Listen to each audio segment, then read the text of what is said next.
Malu e whanua.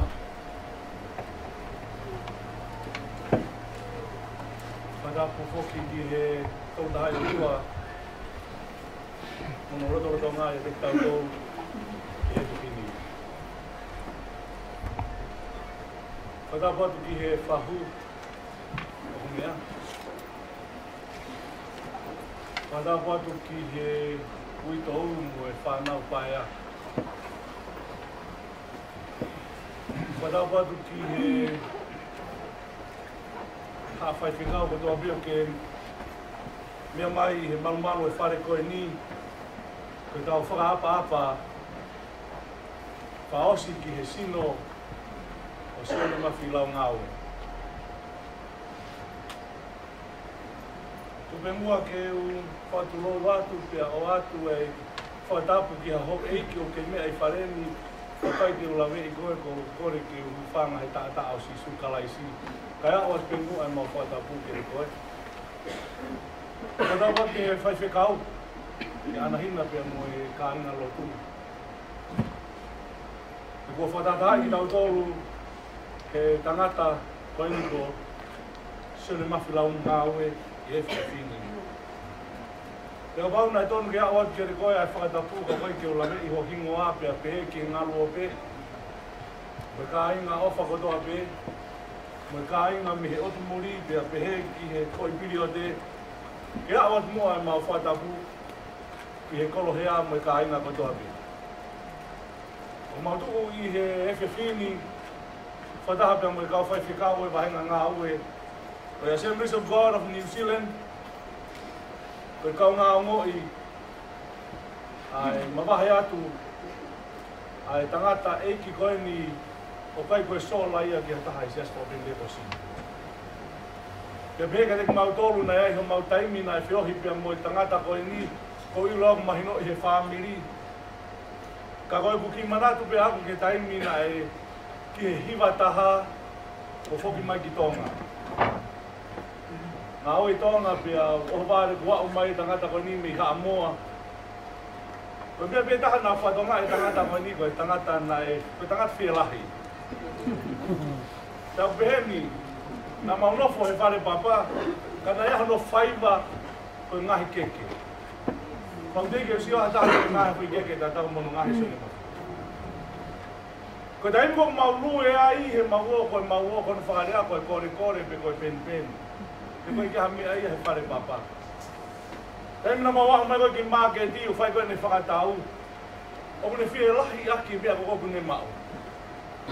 Ko si ila ia koe o sibe. Koe rea whotunga mari. Tau mai kau tangata na moi wheku mau tangi, na mau whai mau a ahi ka koe lue pia mi whale lotu ki maa ke ti. Koe ahi pehe hala. Koe tāri ane a tangatai, se ni tia ke mo ia. Koe ni kai pike ha mau mea kai. Koe tahai mena o whatonga i tangata koe ni. O kune ke toka ngai ki hono kato. O puloto pia ke whai ene mea, pia ka hala ata pe ia, koe tangata nai le, pia lahi. Tēnā maki pōtala noa e hiwa tahane whakahoko mai te wau ki Nusila. O ke mana tui le rei ko tala hange ki ai. Mua atoa ki Nusila he te whoke alwa te pe mua. Ko no foi tonga ni ko pen pe aho kotoa. Ko taha ki marat meri e ko marat ke tangata ko e ni ke whamiri, ke te kitau. Ko tangata nai whialahi ake mea o kumao manoni ma. E ko tui e whini tuku mua ke kamata whaipea tau whai lotu. Ko tau whamiri, te rahiri koe aho hoka tai penga he prokalama i manatu meri e. Te tau tau whai lotu wha osi ki hongo fulu nai. Kori a whai whakao sāresi ke me halau pe tau himi. Te ai vai mahe tokon taki pendu i tupo e ki wholofola. E whaire bai Samuel Havea e tau lotu, te tok him wha osi. Whai whakao ofa pau wāre mak tau tolu e tau rak whai lotu i he whiawhini.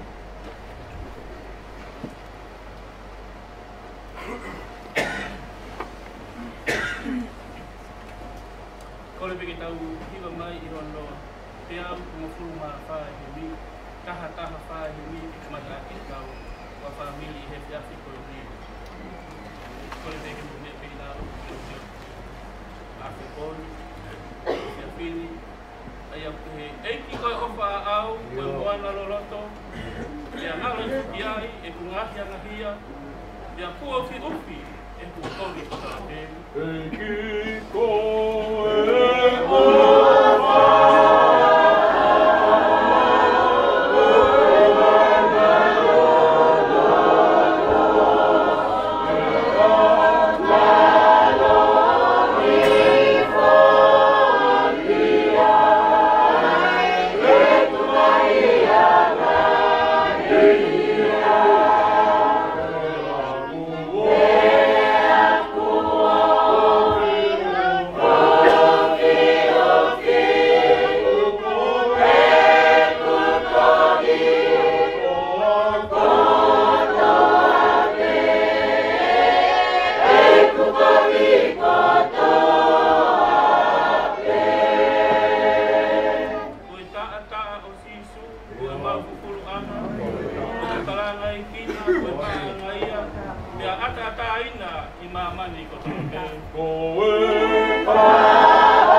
e taha me Katapuria sone mahu. Leo ngō kukai te heni a sone mahu. Sone mahi mo ni o Osirano. Tau hen he aho koe ni katoa ngai pēa e sino o sino. O arua sioneia. O pehea e mo ui koe ai tangata. O ke ngā we. O aho koe ho alu. O te ki ironga i ko ngā we. O whapeta, o marola ki he o tua. O sione ko tau sio ki ai, o sione mahi. Lau he ne ngā ue. O tau whapeta i pa tau marola ki ai ki he o tua. O whewai mahe ma ki tau tōru i he aho koe ni. O whekau aki mo na tūla koe o e mate. Koe mate koe mea ku hoko i he mamani koe ni. Ia ku whakanatula be. Hono whakarea e taha. Hono whakangata anga ia mo ui koe o ku nopo i he mamani koe ni. Ia ku tau whameta i te whakamalola i ki he otua. Tuku ke wōmia e tohi ku talamai he tangata malanga ka te ki tau tōru ke tau siu ki ai. O ku pehehe tangata malanga he ne poropola ke te ki tau tōru. O ku tu ia he tohi tangata malanga koe wahe no hiwa koe beche nongo pulu. O pehea he poropola. Ko ia kota be o ku iro he o nima ke whai. Whai a ki ia ho marohi kota be. He wikai hanga ue peha pirioi, peha iro, peha poto he paitoka. O ku ke alu ki ai. Papetai he o tua. Ko sione, ko nye teu ke alu ki paitoka. Aku tau papetai pa tau whamalola hi ke he o tua he a koen. Ko ki tau tolu i he mamani koe ni. O whe mau ke whakatātā ka te ki tau tōru. Ai anga koe tau nopo i he mamani koe ni. A mea kou tupunga i ai mate. O ku tala mai he poropola. Ko efu ki tau tōru. Te ke tau tōru foki ki he efu. Nai ngau hi koe me efu. Te ke tau foki ki he efu. A kou whawhetai ka whamarola hi ke he o tua. O ku pehea i he poropola ka te ki tau tōru. Tohi koe ni a senesi. Koe wahe ono tolu ke beso no tahi wā ku pehea e poropola. E ke kai e mea kai he kakama o hopata. Kai oua ke me koki ki he kerekere. He na e tō koe me iai. He koe efu koe. Kai te ke toi foki ki he efu. O kou whawheta i ki he otua he aha koe. Koe taha e ni ngahi whamanatu a he otua ki a te ki tau tolu. Ke tau hanga i lau i e mōni koe ni. Koe efu ki tau tolu. Tau whawheta i tau whamalola i ki he otua he aha koe. Ko ni hanga o toi whakamahino mai ka te ki tau tolu. Ke te hanga i loi he aho ko ni ko e pu koe. Pa te ke toi poki ki he pu. Ko mea taha ko whe mau ke toi whamanatu ka te ki tau tolu he aho ko ni. Taha o mana wa. O ku tohi me mo ia he poropola. O ku pehe he poropola. O ku lama koe tō he o tua e mana wa. Ku tu ia he tohi koe. A sene si koe wahe ono wani maa koe beso no waru. O ku pehea i he poropola. Pena tukuange e palahame hono lau maari e. Pea pekia ia i he motua lelei. Koe tangata motua kua au au. Pea nae whakataha ia mohono kakai. Koe aho au ke mate ai. Koe aho ia ho ke taura ke ai. Koe kakai koe nga ke tupu mei ai. Kakai koe nga ke mau lotu. Kakai koe na nau matua tua hake ia ke koe. Ho alu o whetau laki moki nau tolu. Ka pau na nau mua. Ka pau tike mua. A koe ho alo tari mai. A e nau whai ko lau atu. Pea ku tau whawhetai pa tau whamalo lahi ai. Ki he otua. He mea ku whai he otua he tau mo ui. I he mamani koe ni. Ko hono tolu. Ke te hanga i lo i e koe. Ko hosino. O ku hange me haku tāpane kare. Koe nopo muri pe. Koe nopo me o amanaki ke pai ai pe tukutuku. Ka ku tau whawhetai me whakamārola i ki he o tua. O peai he porofora he tohi ka korinto. He porofora ke kumau ilo o ka veteki. Ho mau pare kere. Koe pare pe hiki takini. O kuiai ho mau pare me he o tua. Koe pare nei kai ngahi e he nima. O kutai ngatai e langi. Whawhetai i he o tua. O tui ko mea ia ke whanongo ki ai e toko taha kotoa me. O ho pare pe i taki. Ia e aho ia, e awe ai ku pare koe nā. O tuku ia kai toka. Ka wei ho pare, o si teu he o tua mau. Pea ku pehen. O pare kou teu he o tua, o ku ngawe. O kake mau kai koto. Aku tau whawhetai, ko tau whamarolahi he o tua he aho koe ni. Koe tau hen he aho koe ni. Ke tau whengawe aki whakataha. Ke hau hoki pare, pa alaku moki pare, pa omi mai pare kona ho tapa aki. Ke tau ngawe whakataha. Ke lama ke tau ausia, ai pore angai o tua. Aku tau whamaro, pa tau whawhetai lahi ki he o tua he aho koe. Whakataha ki tau tolu e sione mapi he aho koe ni. Lau me ene ngawe. Ko me whakataha e ki tau tolu. Yang tau whakamaro, pa tau whawhetai lahi ki he o tua. He mea ku whai he o tua mā ki tau tolu. Halleluja. E kai ke ngata ai, kau ka tonu ke iro he toko taha kotoa pe. He tau hau ki he mamani ko nima, tau nopo whai e tau ke ngawe aki. Ko hea ho ngawe o ku whai ho ngawe ho siasi. Kau wapio he o tua mea kotoa pe. Ko mea ku mahino. Ia e aho te ke mohe ai. Hange koe mohe koe tau sio koe. Ia e aho te ke mohe ai. O te ke sio mai ka teo, sio koe ka te koe. O ia e aho te ke mohe ai. Ako whakamaro, o whawhetai lahi ke o tua. O talamai he porofora, ai moni koe. E tohi a sio ne, mahe hono taha, ko veso no taha, mo veso no taha, te ulau atu ke te koe. O pehe porofora, nai hiri e nere ani, ya toki pehe e ia ke te kinau toru. Ko hoku ka inga, ko lasalo si ku mohe, ka ko walu, ko uhi, ki whawhangu ia, mehe ne mohe. Ka tongai ko kakai ko o tua, o ki kai mate, o ku mohe. Ko si suani na ea koe ni, e alu ia ki a lasalosi, ke whawhangu a lasalosi. O tawiro ko tau me, nai alu a si su, ki a lasalosi. Yang tau whawhetai, pa tau whamaro lahi ki he o tua he aho koe ni. O tau amanaki, pe tau whakatoa me ni e. He mea o whai e sione mapi.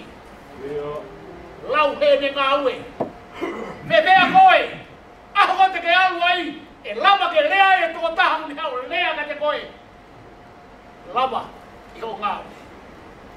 Tau whakamaro, ka tau whawhetai lahi ki he o tua he aho koe. O mea kou i ro. O koe e aho i whai e te mawai. Hange e koe ia koe aho koe ni. Halleluja. Me he Paula.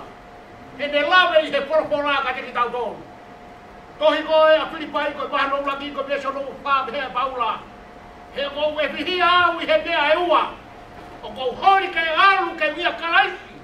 Aia oku le lei lahi a pito. Ka koe nopo i he sino. O au alahi ia ki ane ki mautau. Tala mai he ne Paula o e pihia ia he mea ua. He mau ia ke alu ia ka karaisi. O le lei lahi a ke. Ka manena mo he ni. Ke ngau e whakataha mo koe pamua. O kou whapeta i pe whakamaro lahi ke he o tua. Ka pau ho tau mua ia ke ngau e mahe ki. Whai e mea ku atu he o tua ke te koe. Halleluja. Koe toko taha kotoa peo ki he maru e pare koe ni. O ki ai, ai whakotūtū. O ke tataki ai o tua ki ho mo ui. I he mea kotoa peo ku ke whai he lalo la a koe ni. Pea ku tau whaketai pa tau whamaro lahi ki he o tua. Koe ku tānoa ia ki he kakai I he mamani ko ni. Ka ko fe omi ka te ki tau tolu he hoa ko ni. Ai mate koe ai kakai ai o tua. Whatangai ka paku ke kau he kakai ai o tua. Koe ni mea koe te ke kau ai. O ku tala mai he whakapara. Te ke mohe i a sisu. Whakatai ki he o tua. Raki tohi a te solo nai ka. Koe wahe hono. Wha. Koe vesi hono tawa. O ku lawe ai ai whakapara. Ku te he whakapara. Kanone nei mai kaurawa. He ka pāo ku tau tui nai te kia a sisu. Pea toi tū hake. Pea oku. Te he, ko ki nau tolu whoki o ku mohe i a kalaisi. E omi ki nau tolu whakataha mo ia. E he otua. Whakawheta i lahi ki he otua. Whakatonga i mea ku tala mai he whorofora. Ko ki nau tolu whoki o ku mohe i a sisu. E omi ki nau tolu whakataha mo ia. E he otua. Ko mea ko ku whie mau ke uhanga o whakarotola hiko i ki ai. O kalamahe whorofora. Sleep in Jesus. Mohe i a sisu. Ko ia mea ko kalamahe whorofora. Te ke mohe i a sisu, te ke ahake i a sisu. O te ke mohe o kaunga api, te ke ahake ko tape tausu. Hallelujah. Tau whaketai, ma tau whamaro lahi ki he otua. He mea koto mea kuwhai he otua he tau mohi. Hallelujah. Ko mea ia. O ni hanga o wharotola hi ai ki tau tolu. Ko hiko kakai ki tau tolu. Ai otua. Hono ua mea ku hongo ki he kakai koe ai otua. Ko tala noa pe eni ki he kakai ai otua. Whakawhetai ki he otua. Koe kakai o ku monu ia. O kai hata hai e tauhi ki he i malaia. Kau ke tauhi ki he i kau ke talano ke malaia. Kai hata ke he ia. Ka more koe hau ki a sisu. Koe hau ia kune mau e monu ia. Tala mai pokora. O blessed. O ku tapuaki. Koe tapuaki koe ha. Koe monu ia. O kai ha mea tapuaki peheku. Mei vai ke. Kau tau whametai, tau whamarora hei ke otua, o pehe he porapora, pea neua ngoi, ai leo mei he rangi, o kune pehe mai kia te au. Tohi, o ku monu ia, talu mei heni, ai pekia, o ku pekia i heiki. O ku monu ia ki nau tolu koto mei ku pekia i heiki. Sio ne lau hene ngā ue. Pekia heiki. Whawhetai ki he otua. Hallelujah. Whawhetai wa tau whamaro lahi ai ki he otua. Ko hono tonu. Ai kakai ai ai ki. O ku tala mai he porofora ka te ki tau tolu. Koe kakai o ku aunga lahi. Kakai o ku aunga lahi. E paula ne tohi koe ka kakai Filipai. He koe maui ki a te eo ko karaisi, ka e aunga rahi, ai mate. Iau tau whaketai, ma tau whakamaro rahi ai ki he otoa. O hono wha, ko mea utala mai he porofora, koe whie maarie. Koe whie maarie. Iau tau whaketai, ma tau whakamaro rahi ki he otoa, tui e tohea isa ia koe wahe hon. Nima fitu, koe vesi uru aki, koe vesi hono wā. O pehe ai he porofora. Oku. Pehe ai he porofora. O pekia e kakai maunoni. Ka ku tokanga ki ai. Ka ku ikai tokanga ki ai. E hatangata. E aku ave e kakai lotu moni. Ka ku ikai ilo e hataha. O ku ave e kakai maunoni. Pehe nau kowi. Whakatai ki he otua. O tala mai he ni he wholopora ka te ki tau tonu. O kui ai ki e maari. Ono whakarea ko he whakapārangi. Whakarea ke koe lea koe peace. Ono whakatonga ia koe le rei taha. Koe ki e maari. Koe nonga. Koe ki e maari. Koe mea ia kuhanga koe he wholopora omi ka te ki tau tonu. I he ki api pinu. Hono wā, o tō tema kono, pēsi hono wā, Isaia ni mafitu, katara mahe propora, tene hu, he pia marie, tene marolo, I hono ngahi mohenga, ati nā karu o ko ebe ewa, I he anga tonu. Ebe ewa, I he anga tonu, ko katokanga he aho koe ni, ebe ewa mau pe he anga tonu, ko te ebe ewa tapa ake taha, na ke hu, na te ara tua taha ape koe na. Haleluya, tapua petai patapua marola I he o tua, aho koe ni, kau hive koe ne korokola. Mahono whakaosi e mea ko pe mau ke wahe mo ki tau tau pe aho koe ni. Koe kalauni, koe maonioni, koe crown of righteousness. Koe whakataki, koe tāpuaki, koe hangalelei, koe whie mārie, koe mōru ia, I tau hanga I lo I kotoa ai ngahi mea koe ni. Koe mohe ia karaisi. O teke mohe ko whakawau kei toi haka. Oua. Mohe koe ia karaisi, ko me tala mahe propora I he po koe ni. E kai ke ngātai, teke mōru ia, a ke ngātau mōru ia, kai aonga ai mea koe kuke pai, he laro la a koe ni. E kai ke ngātai, ka teke whie mārie, e kai ke ngātai whie mārie, ka ke mawai pāle, o e kalauni, o e maoni oni, o e toki, o e polopola, o e crown of righteousness. Te tau whaketai te whamaro lahi ki he otua, ka inga, lotu he awa ni, kau maa e whamiri, o tau heni ai, o sione mahi lau he ngau he awa ni, o whawhetai te whamaro lahi ki he otua, o hiko tamai o eiti koe. O ni hanga toha ki pa ne hanga omi ki tau tolu he aho ni. Ko hike tau ware lau ki he ngahi mea na ane pai. Ko iku na, o mau peia he ngā ui.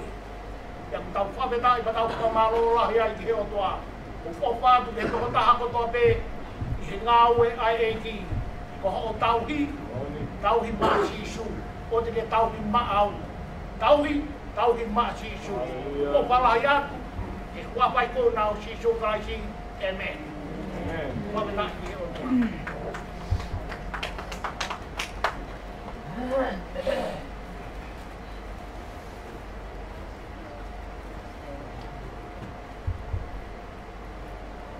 Kore peke mo wangalerei, whaapa, kore ki whaatau loto. Ke tau loto. O tua mafi ko koe ko matamai tai ngata a Fiona. O mau whakamalo mo whawhetau. Ko o tua koe o ke takaua ni afi. Na tau ea honi pe te ke pehe to tai ngata. Ko o tua koe kai ke toi riua. Ke tua mafi mau kau whataha. I he lotu e hoa koe ni. O wigai koe mamahi ka koe fia. Hage koe amonaki ko o tō mei mo unga I he aho koe ni. Koe mohe pe. Koe mālolo pe. Ka mai mau hanga atu ke te koe I he hoa koe ni. O atu a lotu whakamalo mo whawheta. Mau whakamalo ko ia. Ko tā mai o eki. Si o ne mafi he hoa koe ni o tua. Mau fia he kua konaki maho wholofola. Koe mohe pe ho tā mai o eki. Koe hake toi li fia I ki he mate. He kukai koe ngata angai ni o mo ui. O koe e mo ui au koe mahuru ange. Hoko sione koe ako naki ke te mautolu koe whai taki angai a koe ni. Ko whanonga ho o tāmai o eki. Tō eni ki mautolu. Ki whamapau I po mau halai o tua. Mau whamaloa ke te koe ko ia koe aha peheni o tua. O maulotu ko ia koe whamiri tamai. Ta mo whae ai pekia I he hoa koe ni o tua. Mau hapai atu ki a Fiona. Koe tāku ongo, o wikai ke ifo ai māmai o tua. Ka mau whawhetai, koe whalotowahi o wholofola I aha koe ni, koe mohe pe. Koe maulotu e tamai ki e whawhia maari e, I he tāmai o eki, I ono whamiri e hoa koe ni o tua. Koe maulotu e tamai kua whanonga ho tāmai o eki, ka nofo hono sino, he koe pau ia ke whonga I e whainga o tangata. E tua mau whamalo atu e hoa koe ni, ko ia ko funga waka o kia ho tā mai o e ki. Ana hina pia moskalu. Maulo kia Fiona e tua. Kau ko ia te inaua. Ko ia ko whilau lau. Ko ia ko tā mai o e ki o tua. O maulo kia hanga tāpe kina e whio i anga i aho ko ni o tua. Tuku mua ke o te mau tō maa, ke mau sio pe.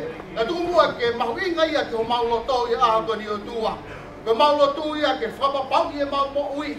Tāpe kina ai kau ngā mamahi hoa koe ni. Famili, ai kau ngā mea mau hen whakataha. Kau ngā komite kau ka taki, kau ngā ai kau whaifkau katoa pe mau hen whakataha i he aho ko ni o tua. Ko mau loto ia ta mai.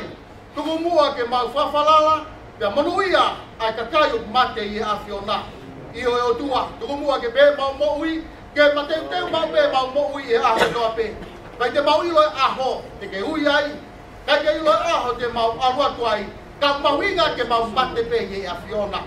E o tua ko mau lotu ia, ako i mau mo ui, ke mau nofu mau pe e a Fiona. Tuku mua holang maari ke ne te taki ki mau tolu, ka tuku ke mau mate pe e a Fiona, e mau falala ke te koe o tua. Ka mau lotu e na mai tabe kina e whio i anga, i aho ko ni tabe kina e toenga. Ai kakau mau kau ngā mamai whata. Ia mosione mafi e hoa ko ni o tua. Ko mau loto ia, ke hanga koe o tataki, mai whai tabe kina. Ai o wau i e fiaf ko ni. Mau whafoka ke lere i langi ke ope. Ia sisu Christ ko alo ko i reo mawhamo ui. Amen.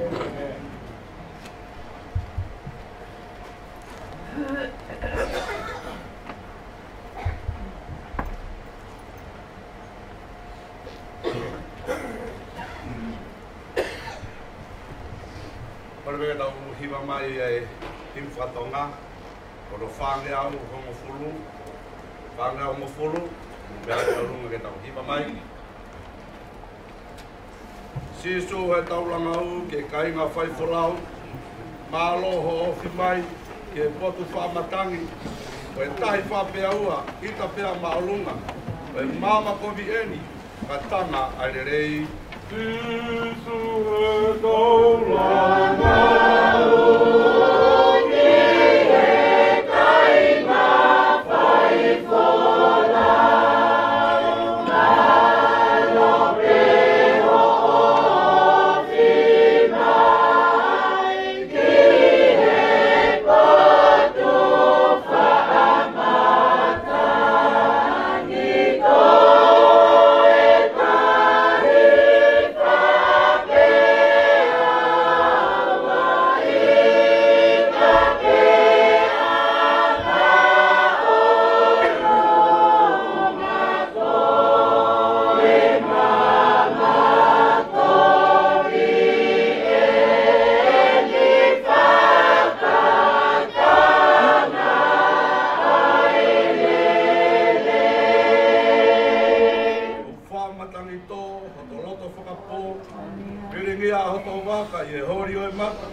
foki kai tuku e neo ngoto pe tau mo ui e ngaue a afuki o kufama taniko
ai ke wawe e kuhu, ke potu o kuhu.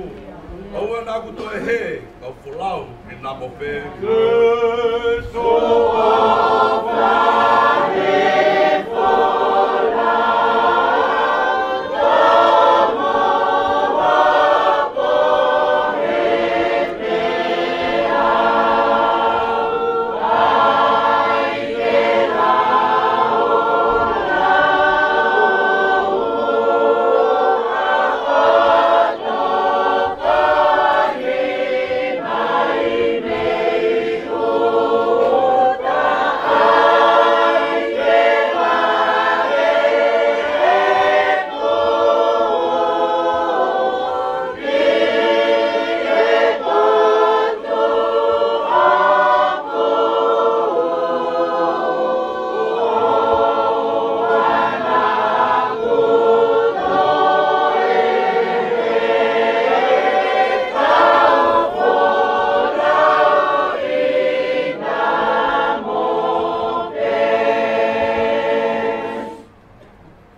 mai o ma whahasi kai tau a hoku waka mai fu lau i waha waka vai fu ao pe ke whai heu e ka pau e fō ke tua ao pe ke wakaua si su ofi i au rolo tonga ai fo lau Tō e tau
Glory be,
Silani.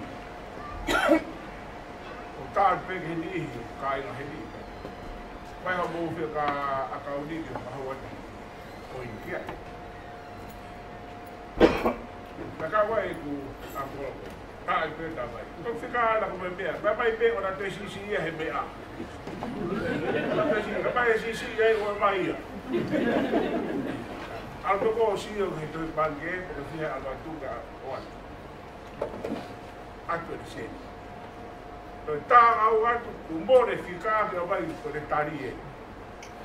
Kai ke te whi mau ka.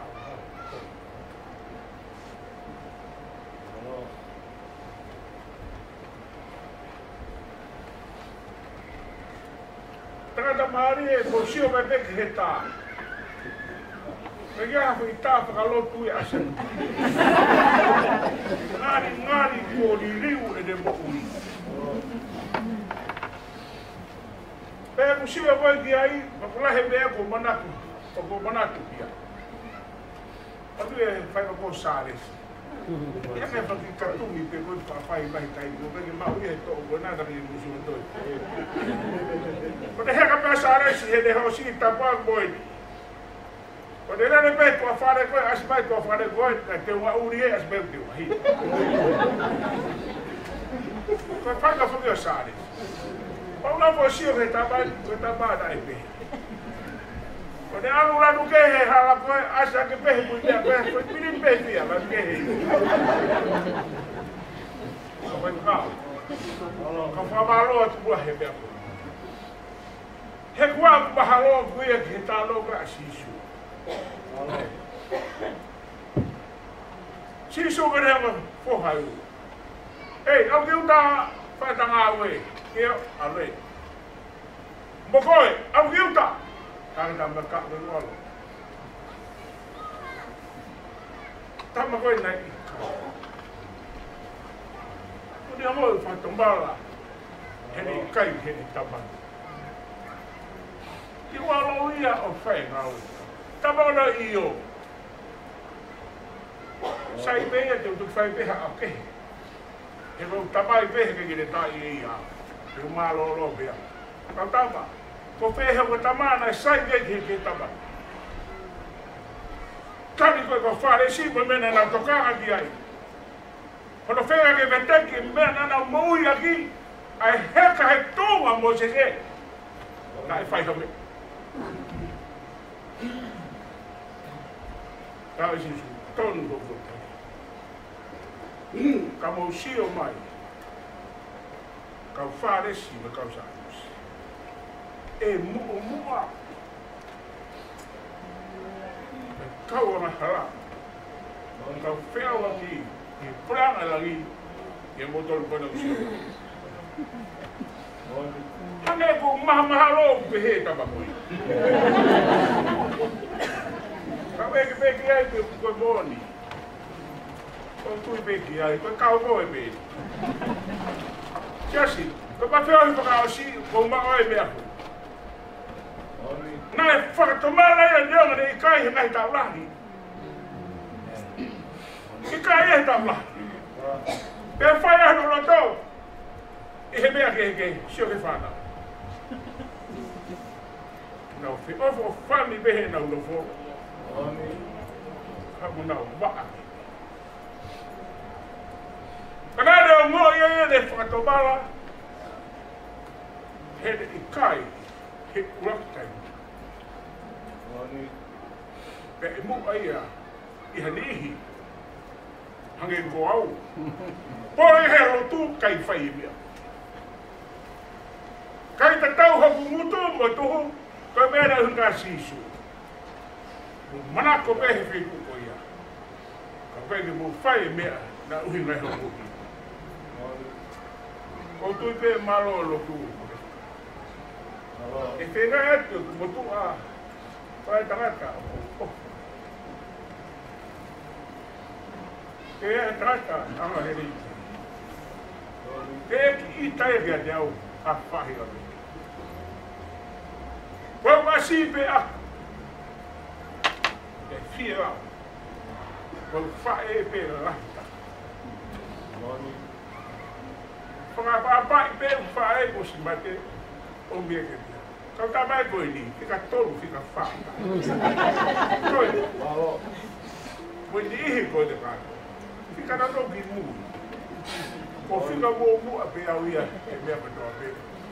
Ki tai. Tana whakaasus. Pai manat meri e taha. O maari e a. O ane pe ko la ngeia he poeta. Kama e. Ko te umari o se a tolu behe. Ta pusai te koe te umari. Malo e ko hai ia ki fe fine tapu e ko hai ia ata mai mau no ata mai. E koe whakau kia te koe.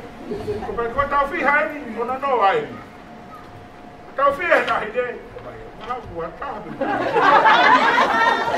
Ana pea wakai. Nā ta osi area papau koe mani whaka osi e.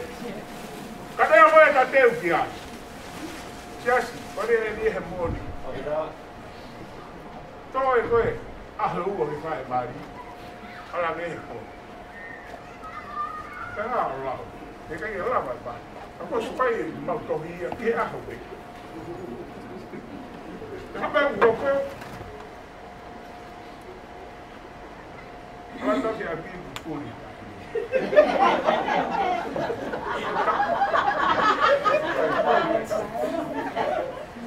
Mahal ko no happy. Kaki au pe pum holo pe. Dera ni fubeni pulu. Au. Pe tau hobo fulu po uni te ta ko vi. Te tau la ke pe ki. Vai deha, da. Kai go ha we ni. Pra se o pe. Albe ai be.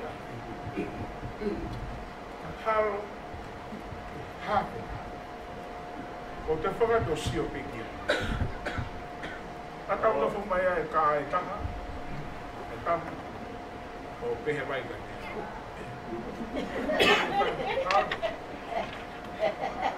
Vai te kisi he. Tau te. Tau me loko ruma. Hane ka teo koe. Koe ki whiwhine e o te umari koe mosi o ne. Ka koe taxi he. Ko tatongi o kai ke mau hasiri ni. Whanga tu whanga hofu.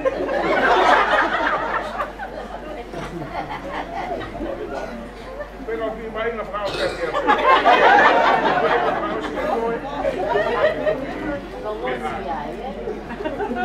e ko au, kau ngai maa mea koe ni he. O kataha mai peka he, tari me ai, kau rere ki he. Kataha mai re mai ke te tahi ne, pedea he ko. Lau mai whangea hofuru, ka tongi a taxi, ki lawa me e tau mai. Lau mai whangea hofuru, ka tongi ne mai taxi.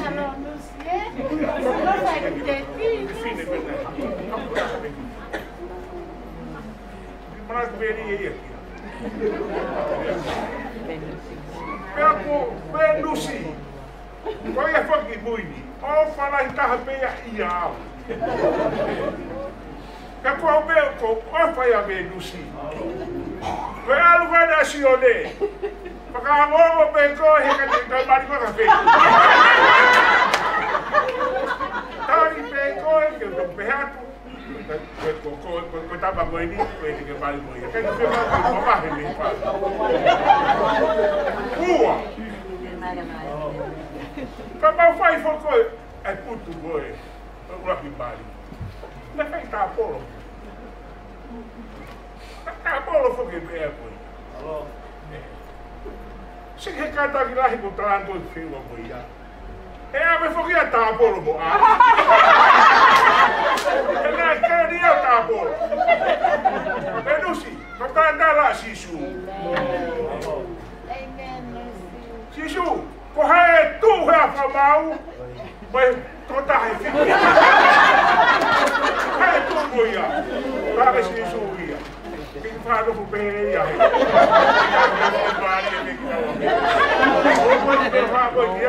Eu ia estar fazendo. Quando que tocava com ele? Foi aí, aí estava. Lá, aí, tá bolo. Tá bolo. Tá bolo, foi de tal galo.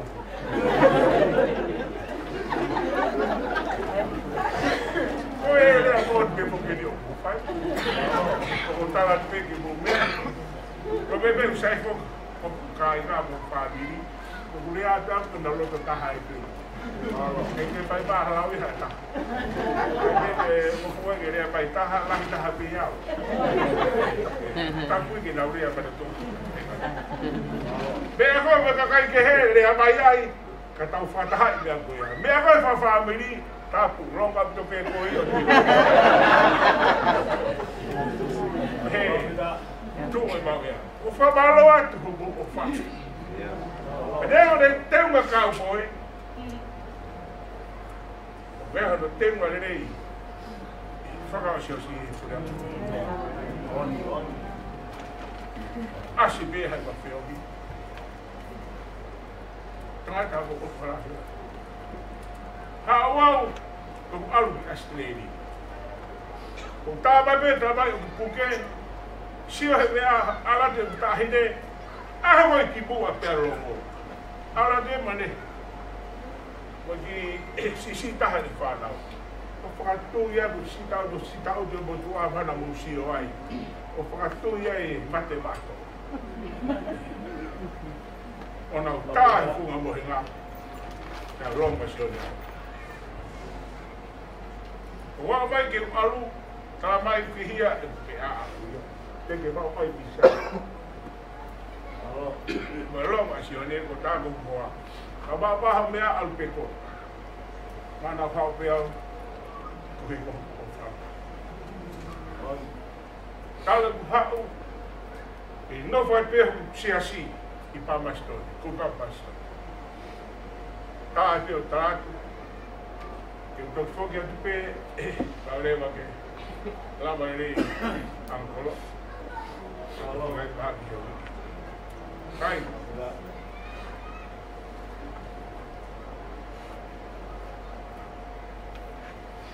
cai cá tá yang mai tuang atau vai tengah não é ngari mata fe hang bosio kan kai poini ai ata tari iki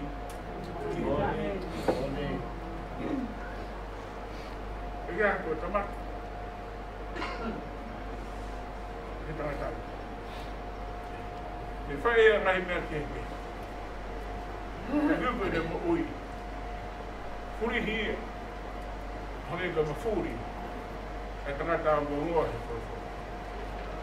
me ko vi o fai re na tula ka be mo fai a ko si no mari e ko pilo ka mo via e fai ko ko para que o tom funcione pau di não vai vai assim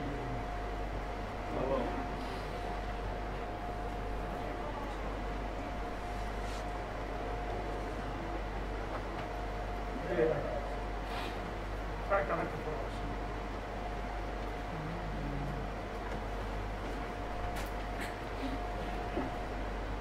falar do motor, malo para focar, trabalho aqui na Bahia. Cara, como o faz, eu vou malo antes, que para bem e bem, botar aqui, para não ter todo de história agora.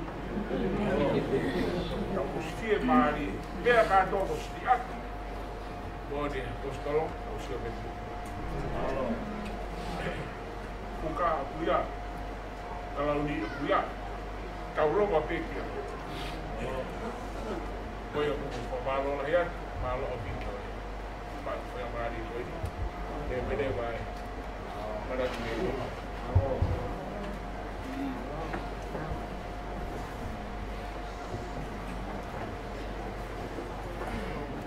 o manus. Coina forte vale ela Nicolani forte mai mai coia oi mama bea moi ahoia oi fia la ri vai tu perché tatalo mai te mari maria tu perché mari mai te tapuke ni mai fia mo fai e caloni oi la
Ko mau fai anga lotu o kui kai ke mau o takatakai ki mau tolo e ngahi api nofo anga.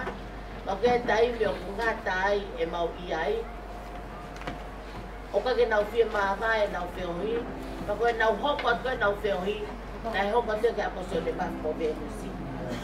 Mo wilo i pehe whamri ko sone mafi. Te hi ahe longo a a. Nai fai e palong fisai ki ai talange ko ia. Ko hono ui ke whanau. O whoki ata mai sone mafi loi au pita palong fisai e ko. E ko whihi au he longo a e whanau. Ka ko tala loto pe ko whanau. Nai whanau i ko toa pena tolu kia sone mafi. Pea una wanga maa he ahoni. Ko no taa ki nau tolu e sione. Ko ngutu o taha pe ko kai. Ko ngutu wheo kai, ko ngutu wheo tala noa. Kai whakalongolongo ngutu. Ko kai a ke taha pe ngutu. Nane ngau hi pehe e whanau. Pea ko he's the only grandpa they know. Whanau ki nau tolu mate na mai ako ke mahina hiwe tai te lai. Pea nau mama o nau tolu me tangata eke a skalu i tonga. Pea koe grandpa pēni ki he whanau a aku nau ilo i. O kuhu au pito ka te nau tolu ai mōre a tangata eki. Pea te uto whai manak melie ki whanga o hoko te fo i video koe a whaone. Anai. Ai tuangia ki nau tolu ki whai e nau hiva whaka whaka osi. Koe whanau koe ni o nau kofalahi ki a he tangata eki malo o pito nusi. O nusi na ne whaatau ta ofesione me ta e hifo ko bilalo taha e whanau. Ke tuku pe mua ki whai nau fia ko ngā ko aisea pe mo vini. Pea koe malolo a sione tōlahi, wakai me pe tōlahi whangat tau keti o vini mo aisea. O whangatonga ane whanau mo nau whangato whawhini. Ka nau whai atu e hiva, a ngai hiva manako sione mawhi, hiva ia te whanau tō kuku koe.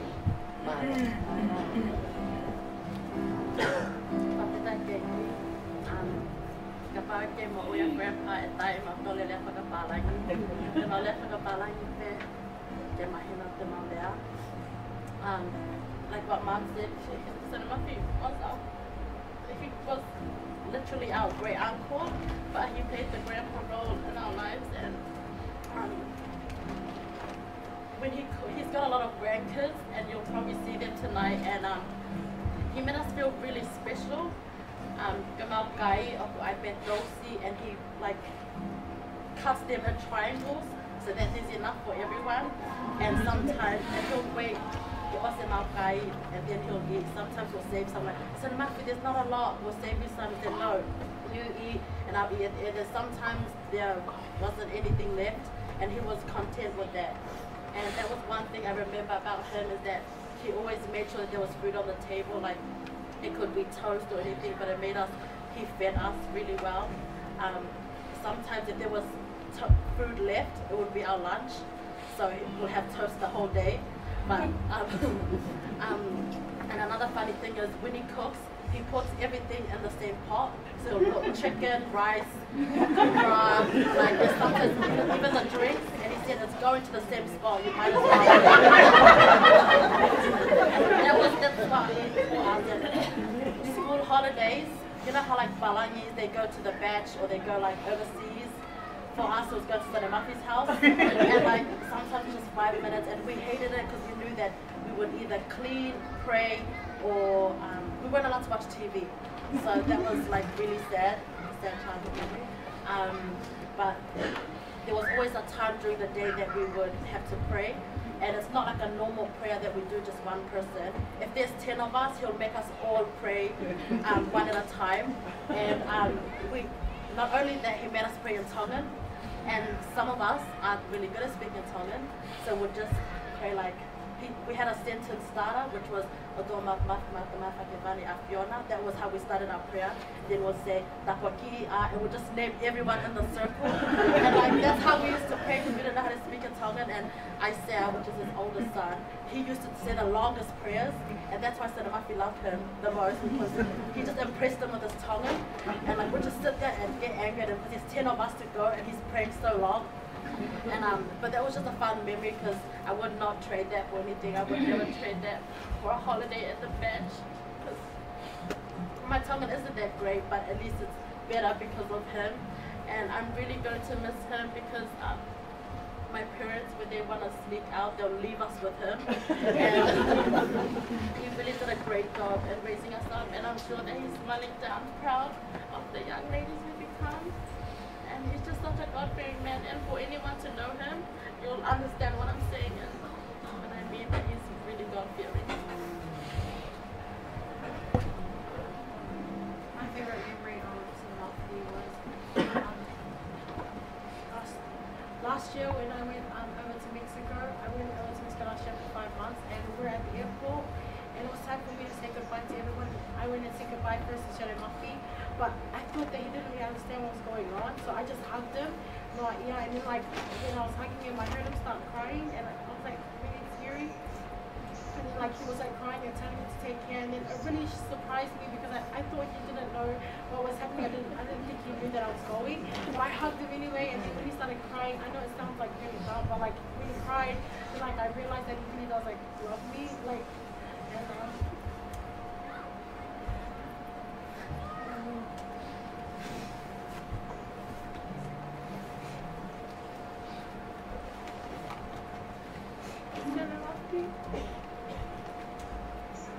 I'm gonna miss you so much.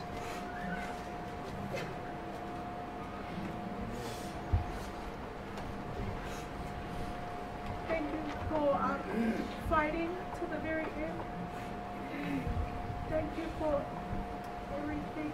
I'm gonna miss you, and I'm happy that you're now in peace and that you're free.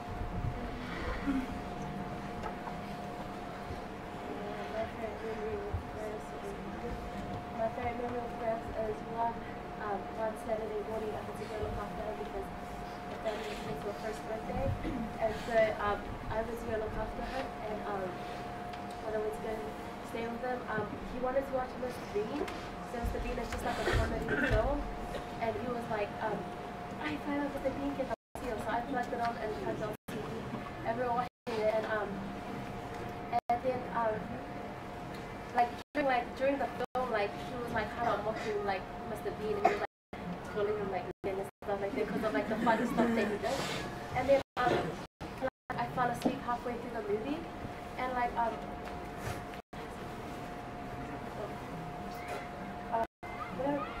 when I woke up, because I fell asleep, I woke back up, and he was like a baby black cat. He was like cuddled on the chair, and he was watching. And when I woke up, I saw what he was watching.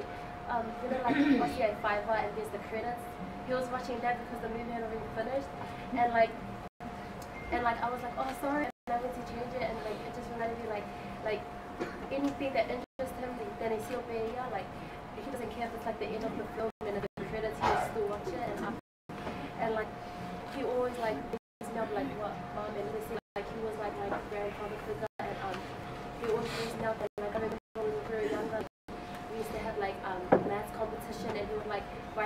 timetables on the paper, and he'll give us like equations, and it'll be us girls, I say and Bibi, and like he'll give us like when the marks we say go, we have to try calculate it, and then we'll be like, oh, we don't know this one. And there's like 5 okay, and like I was always the first one to finish it, and there was always a prize for whoever finishes the timetables, and it was just like the best like grandfather anyone could have, and yeah, I'm really gonna miss him, and I want to miss his voice. And I remember one time he was singing, and he yelled at me for not singing with him, so I had to sing, and I was singing with him, and then he got mad at me, and he told me to sing. I was like, how would I? And I was singing with him.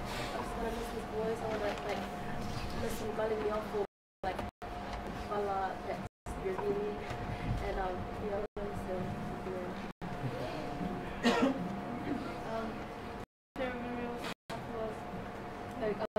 Whenever I go to Lucy's house, like I'm one of the youngest, so like everybody was my age was really in his friends, so I would so some of it would either be upstairs or downstairs, and if it was upstairs, like salsa manakatarata, and that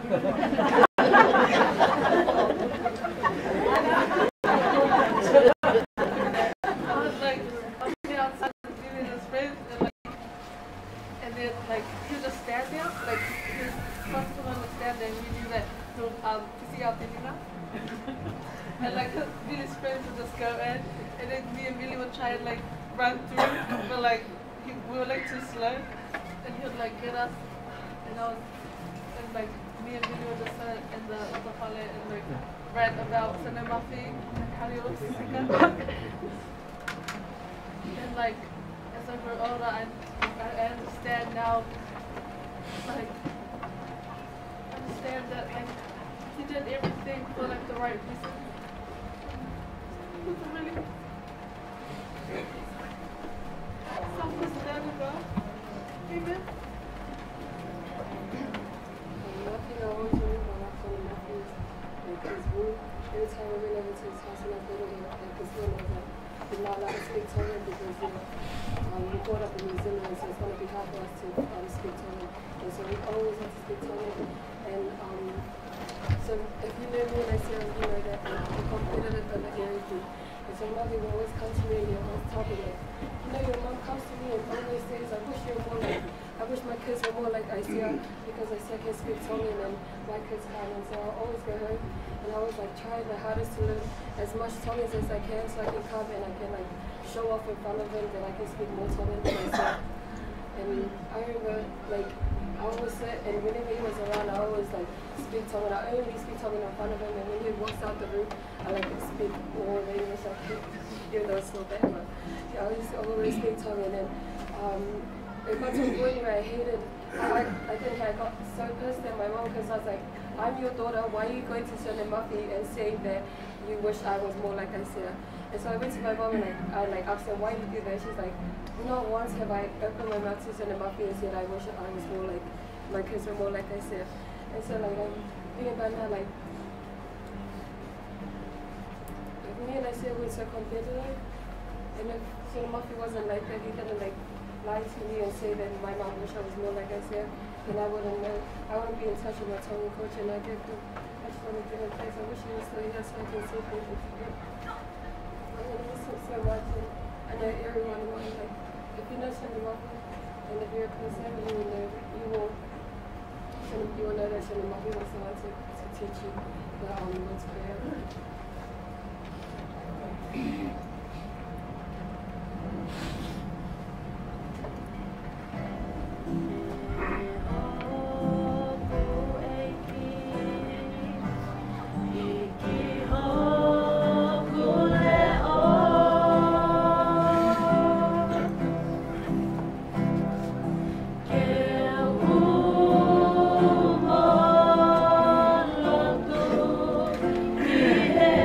Fiona.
Family,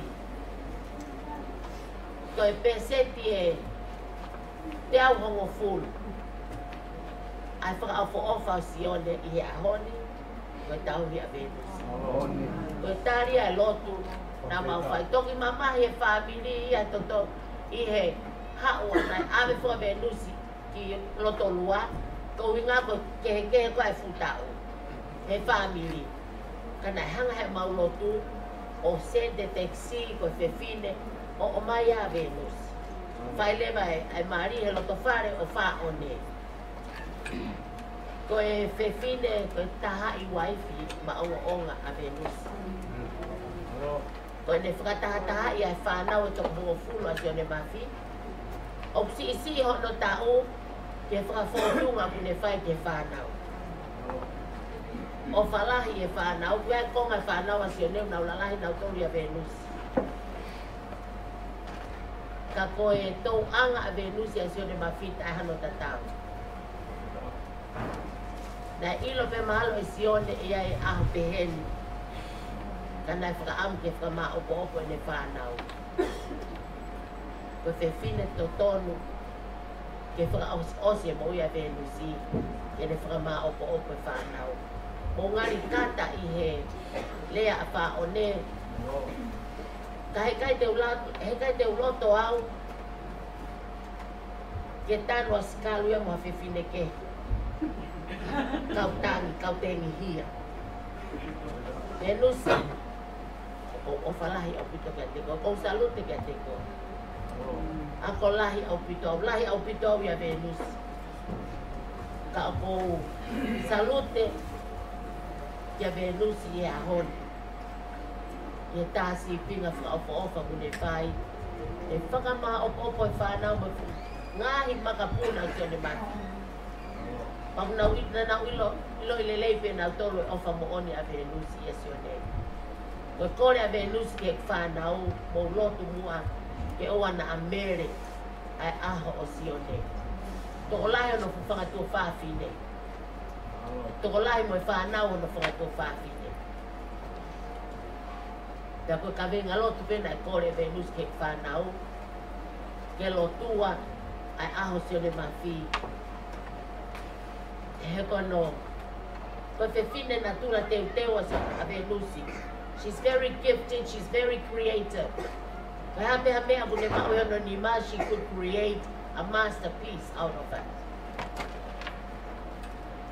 Pea kone lelei tahai no kwhai ki hono use paniki. Na upe Venusi a sione mafu ko baby. Ko baby, where's my baby? Ko wheku baby.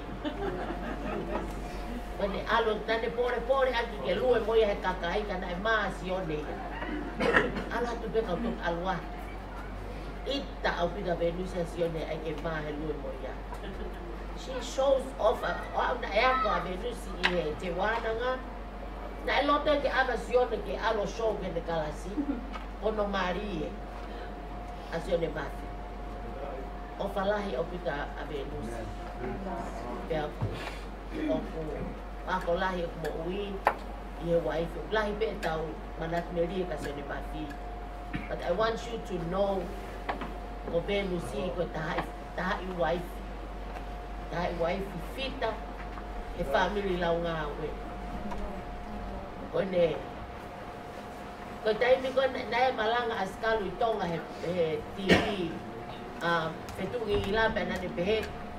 Ko tangata o ke taimi opu ngalo ene manatu. Pea spin hono atamaie. Pea ko habe mea ko nai whakamumbui kia ene manatu ko mea spin o bari lawai. O tangi none, ako ta ves lau loto na hoko ta time spin.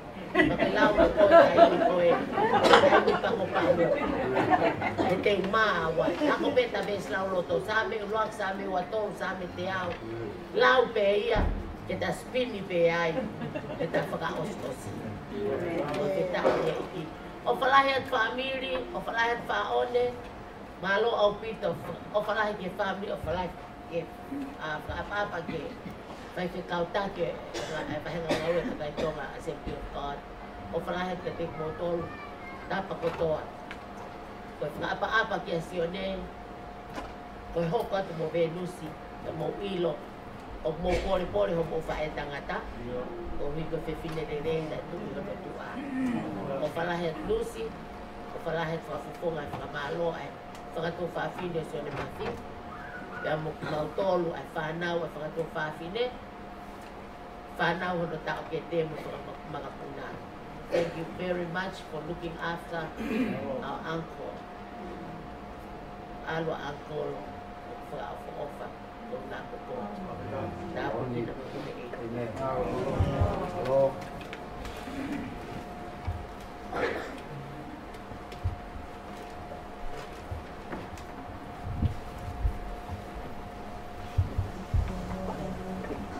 Koia, ko nei he kataki mamahi e karaisi, hono anga kakano. Koia ke mau aia ke mau tolo ho mau kop tau. Ie, whakakau me koia. Ope he. Koia ku kataki mamahi e kakano. O whakatata aia me hanga hala. Ke ona ne koi mo oia ke horia tangata. Ka kere mo oia ki. Ai whina ngaro hoi o tua. Kadapu ni o tua mafi. Kadapu ati sione. Kadapu ati wha. Kadapu ati urumatua. Hea whatapu ke kautawa e ki. E whatapu ke toa taho toa be. Ta ke la la rei ke. Kai ada ke whahaki manatu merie. Ka mrimore atu ka ki turi hake beke ki hawa hake. O ilo beke taimi ku wharea ko hengo kuru. Koe kulama beha ki taimi kai whahahu mai. Koe tahiwa no fitu. Neu hanga mai a rere atu ki pangapanga. Ka ki mua ia. Ko ke tau si i, ko ke tau hiwa tau walu. O ko nofo peine di ite ia. O ko masira mea ko ine ia. Ko whaaru ki koro. Ka ko ilo to koro. A kakai toa mo kakai tāra ko pahe uta. A rei mātua, a horonga. A pere toa. A tānea, a harau puri. E koe tangane koe ni. Nei kau ia ka toa koe a horonga. Kei si au ia. Hana ko ilo te au. Ai asia me ka tangane ko ni ilo to nea. Ka ko peta heiwa ono fitu. Ko mafa maria ke vela ki pango pango. Nei no foi ko mātua mo. Mo ma wapina no ko pango tawa. O arma tahai tamaka ragi ta eba ko kamia. Itu ta ko sione. Ta lo pe ku sia va sione he. Tanga ne ko ni glau he sia na ni hota maki. Ko sione. Kama tahano ai ya fia. O iro ai ta ko ka ngani e ka ai. Ko ba do ragi ko ne sione. Ta ko e mama to ku mi ai. Ko fe ragi mosione. E a sembrio ko. Hoka peta. Kaina. Ngone tarano ya siana uwaki. Ngone mia kato e boya. E taibla la nasione ke e yosi. Naka ya matosio matoro ya kana una wosione ko ania. Kon me ko na to mai. Ko fuwa ko na fuwa mai ke sione. Ne ene to ma lota. Ka peta ki. Ko malo. Ko vi ko tama yo iki. Ya ko famaro atu famili. O fa beta yo tua.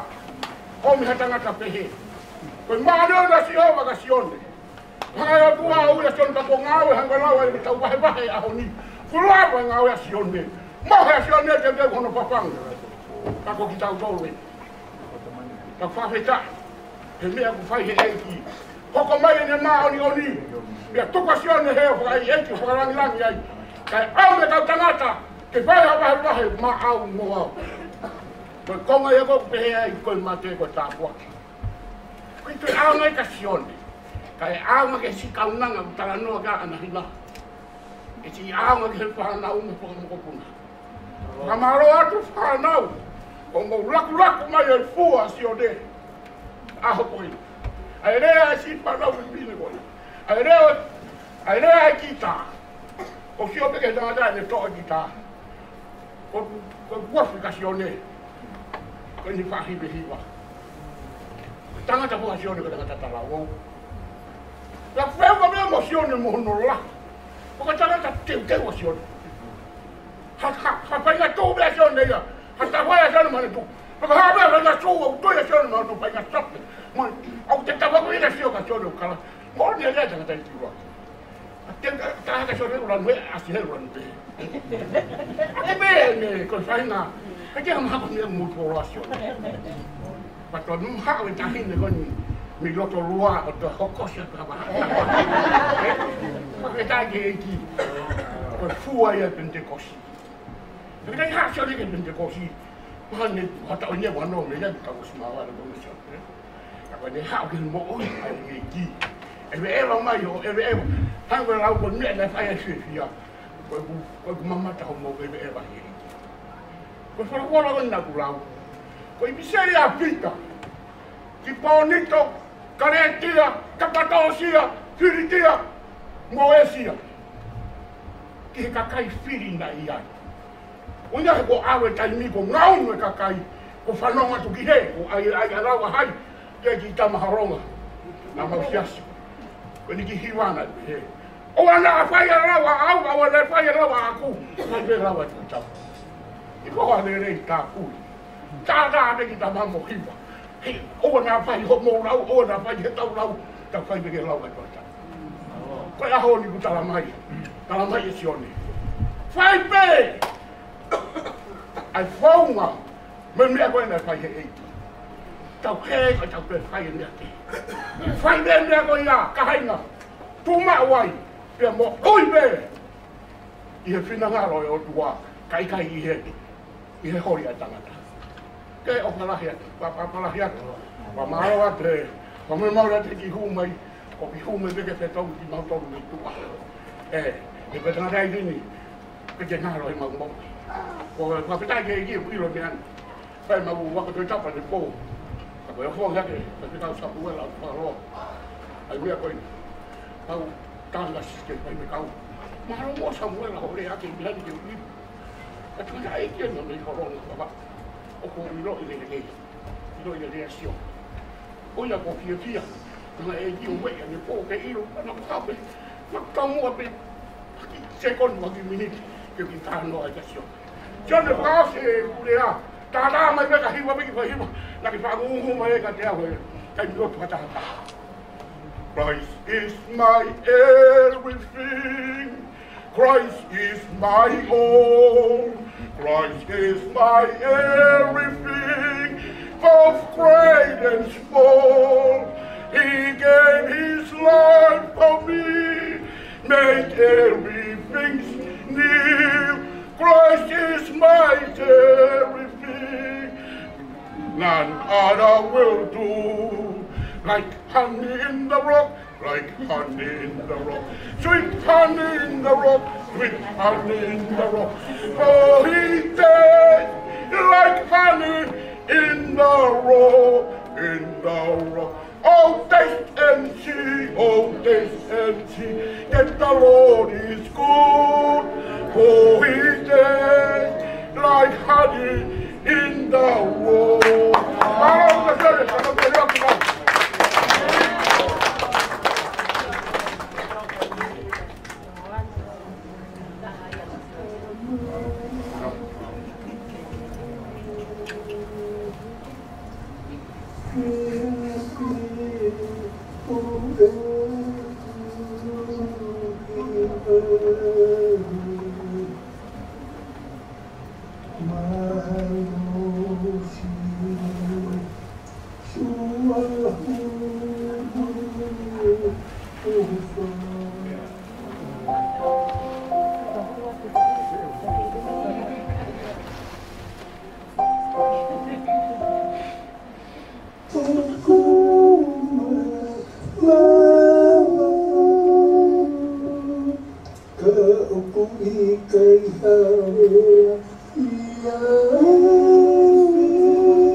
Are you gonna cook for me? Itu belum hapus wajan fly. Asmai saya tu ada pergi puri abi. Puri dia pergi abi asmai buat. Sione.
Birthday to you, happy birthday to you.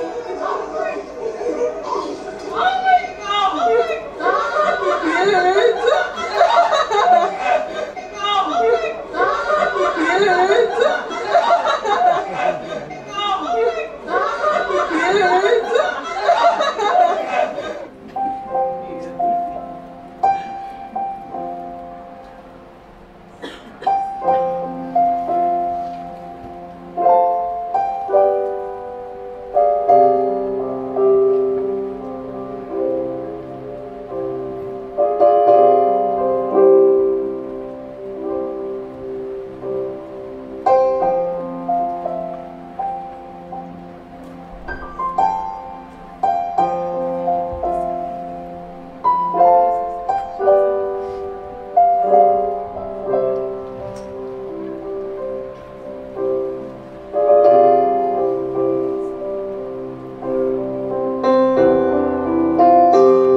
sorry. That finally but my dad is the coolest dad, I tell you. Because we sort of like travel around the world and all of us are born, it's like everywhere, but I'm just saying, sorry Dad, he's so cool. Like, when I was little, I would talk some more to my dad and he would answer tongue to me. And it's even to all the kids about the wherever he goes, he's so proud of being a Tongan. I never know a guy that is so proud of being a Tongan. I just wanna, it was not planned, but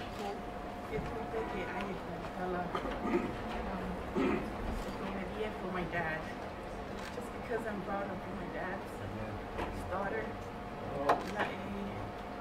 Hello, 1988, and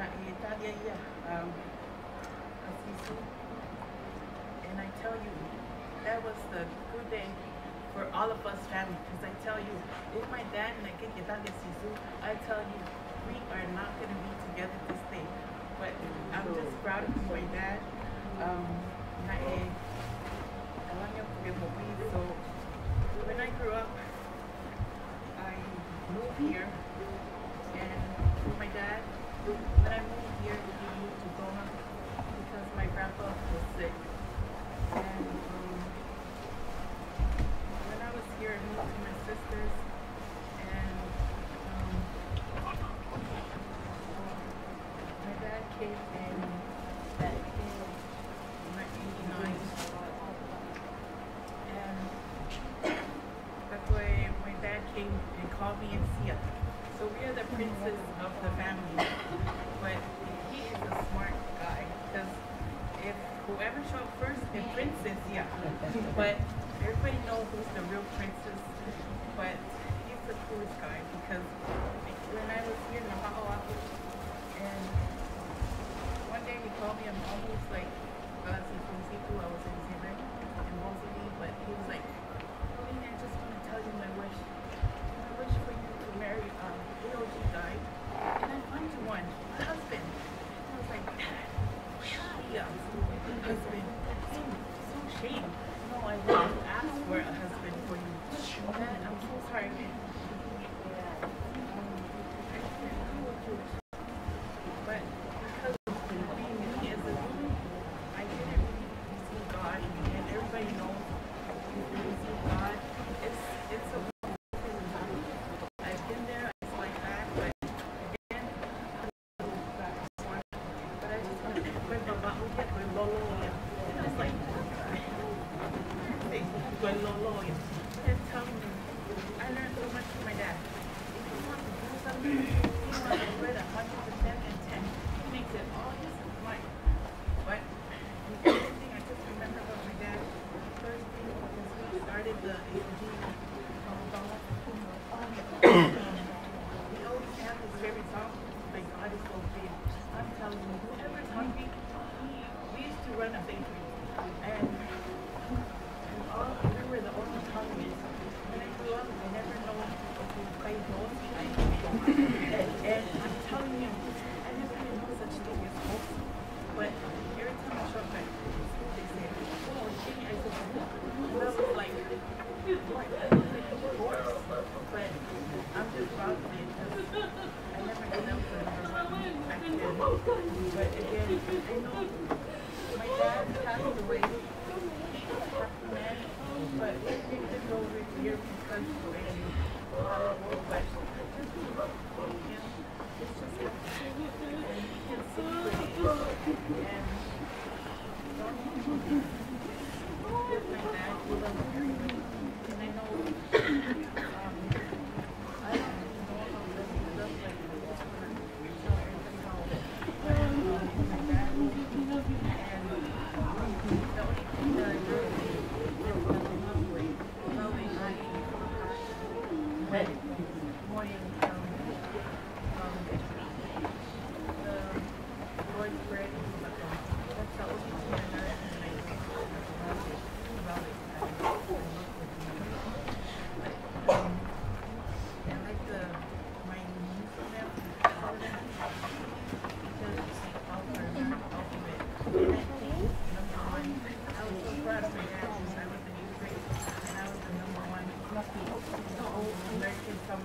telling you, I even have a letter from Reagan back then. My dad dropped out. But I cannot go back for what my dad did, and I just take that into video. Even though there's so many loves so much, but she put up with us. And all that day, I work with her.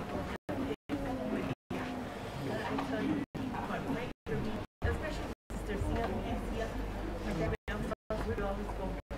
I'm just telling you, as real, we'd go out on the weekend, and my dad would say, "Okay, mo ask hello," and we would go out and show up, and then Dad, we used to be in the Waterloo AOG, so there was not any youth. It was just me and my sister Sia. So my Sia would always, she's talented with the guitar, so she would always play, and I would always sing. And I was always sing, and my dad is like, he always brought, but it's the stuff that you gotta do for your dad. It's just so funny that he always tells us that even though, make sure wherever you go, but you know, Sunday is a must for you to be at church. If you don't come on Sunday, you know where you're gonna be. You better hide from Monday to Saturday, because he's gonna look for you, and you're not gonna eat if you're gonna come to his house. But anyway, I just want to say, such everybody's love, and again, let me say I love you, and even my sisters and my brothers. I have other two brothers, so more than likely Dati, so I'm telling you, they'll be here next year. But again, give it to my dad. He likes to tell us to try hard, especially in the thing I have and whatever you do, whatever yes you go to, but make sure that you know God is first. But again, thank you, Dad, for showing us the way. Even though I was just upset when for 2 years I called and he was sick, so I promised myself I would surprise him on his birthday or Father's Day, and I made that promise to myself. But my dad didn't even know. But every time I show up, I always know I'm smiling, just because he knows what they know my mouth that I have my faith with that, and I know God that had His way, and that I'm sorry we're late, but I know you're in a happy place, because I know in our human, you know, we're sad, but in God, He gave another angel. But make sure, I'm so proud of that, because I know He's going to heaven. As far as for me, I'm trying to get to heaven, but that's a different story. Just pray for me, and then again, and then pray for our family, and of course, we pray for each other. And I'm so sorry to live for the Balangi. And I'd rather speak in Balangi to speak to all the teenagers and our kids today. But again, thank you very much.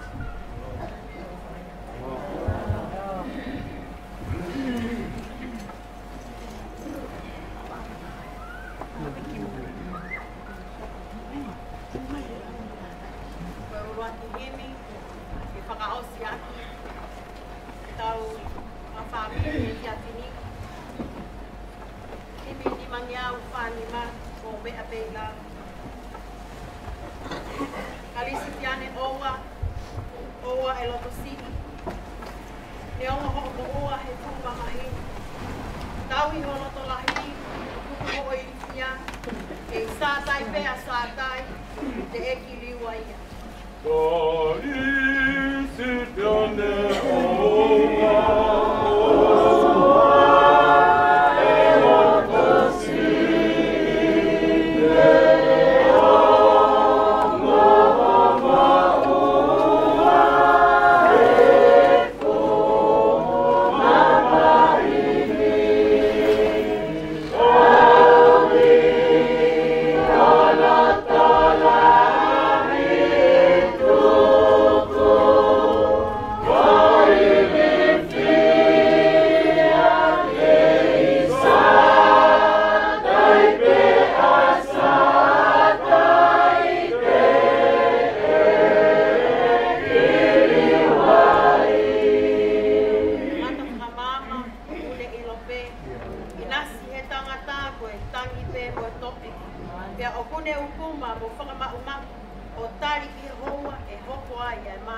Oh,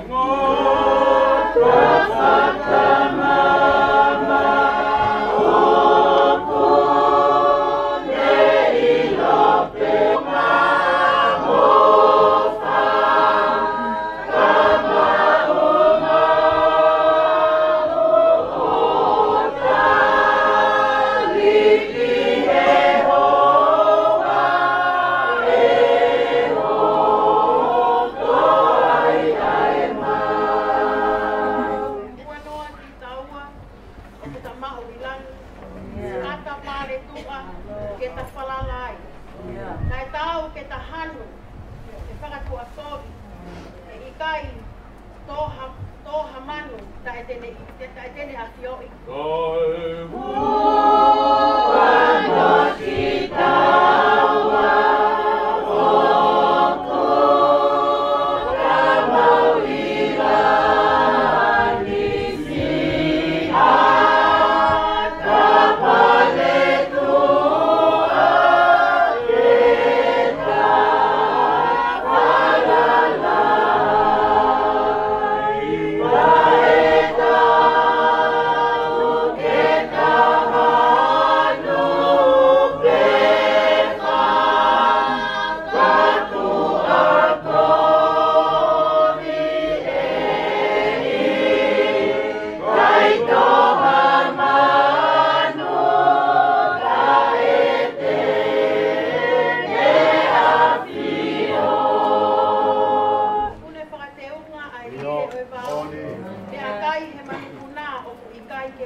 Tapu ke tolu ta yo tua.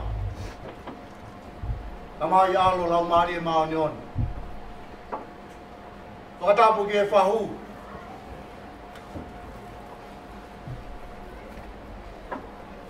Tapu ke fa na mo so ma puna ai ka mo ho wei.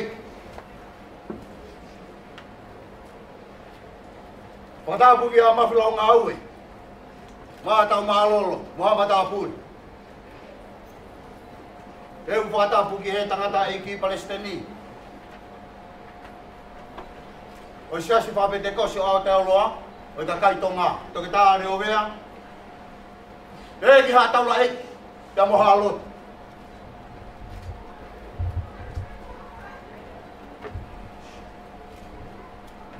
Whakata puki he siasi, kia moe kai ngā o whakatoa pe o Sione. Whakatapu ke uru motua. Nau mai o family, o family o huki tonu ai. Ai whai ngata a, ki e whia whiko ni, o mai whanau paia. E whakatapu makehe ki he sino e peki a. O sione to fahala fo o langa aue.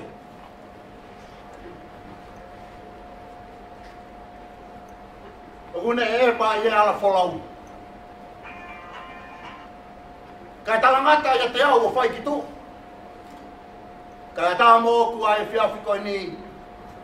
Ke whaasia e tau whai notu i he tawhini. Ki mua ia te u whakahātu pe au. Ko kuhingoa ko sione tamani ka wharikaona. Ko tupu au pia mei he CCE. Nana toko ua pe. Ko wiri wharikaona pia koe lahi. Au hana sione ko mawhilau ngau. Ko tui pe ka pauna e ke mouia sione, tama sione lere hake tau bilal. Ko whetai pe ki he eiki. Ko uia eiki u ne whai ki a te au. Ka ko hinga ko tu atu ai. Sione toka pe o toka anga.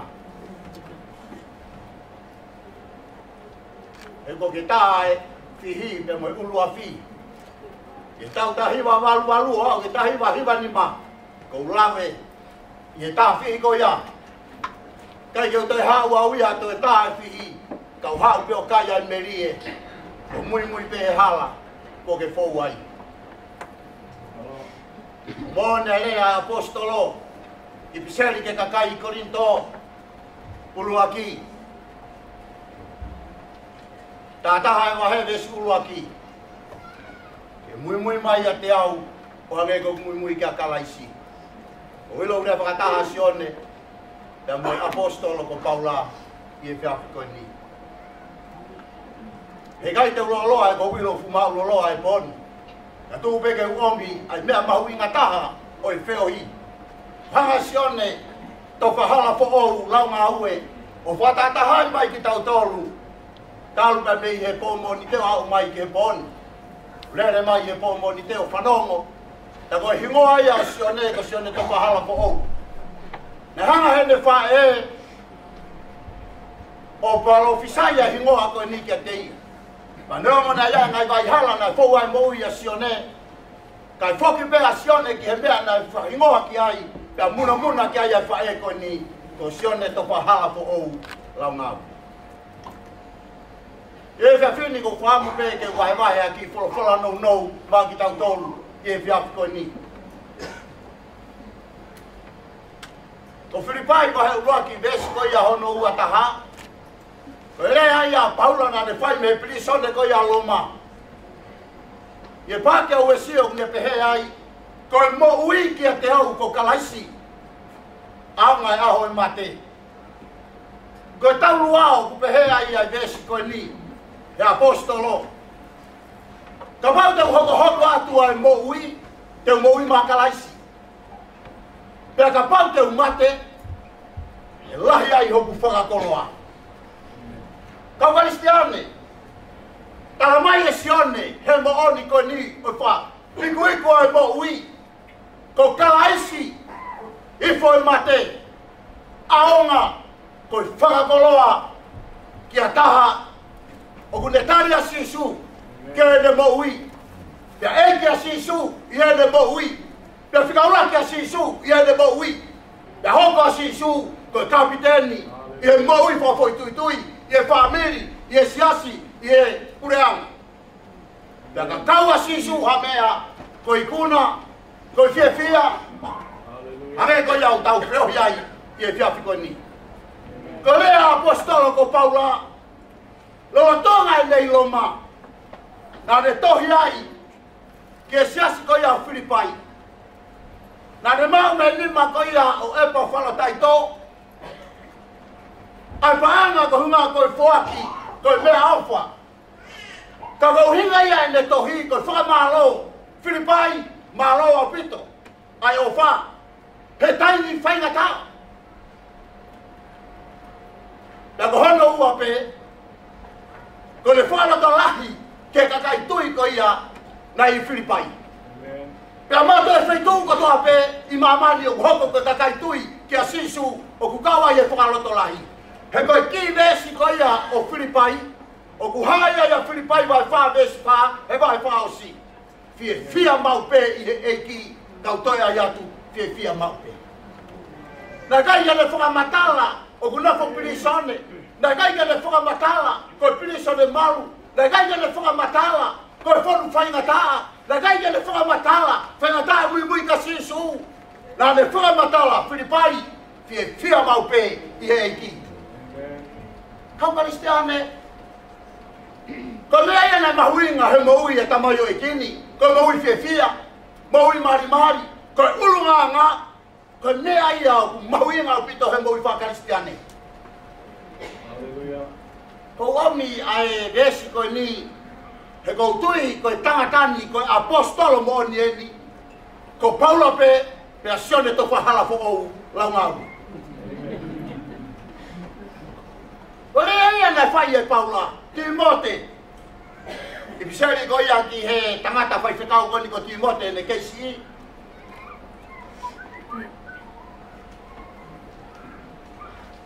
Uluaki, pa wahe ko ia hono no, pa vesi ono.